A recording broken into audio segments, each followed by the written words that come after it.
The difference between credit cards and debit cards is that credit cards, fraudsters are always looking for your personal information, but with debit cards, they actually have access to your bank and account information as well. Some of the ways that you can keep your debit card safe is by considering using a prepaid card if you're making online purchases or if you're traveling. Wherever you keep the debit card, it's important not to keep the PIN code with it. If you happen to move, change your address, or change your phone number, always make sure that your bank has up-to-date information. And if you ever lose your debit card or notice any fraud on the card, it's important to notify your financial institution right away. Here at East Wisconsin, you can actually just contact our corporate number anytime, which is 920-766-4646, and you can actually access our fraud department at any time, 24/7.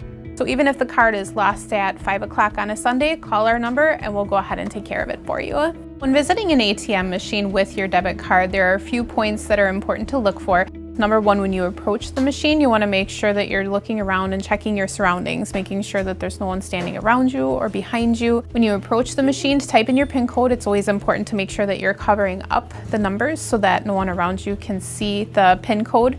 If you're in your vehicle at the time, it's really important to keep your windows rolled up and your doors locked. When you're leaving the machine, it's really important to take your receipt with you so that there's no personal information left behind. And then it's always important once you approach the machine that you check over skimming devices. If the card reader appears to be loose or wiggles in any way, if for some reason the machine is discolored or there are any lights burnt out or anything like that, there could be a skimmer attached to it. Another thing you might want to check for is any little metal fragments inside of the card reader that obviously could have a skimmer inside of the machine. So you would always want to avoid it if you don't feel right about it.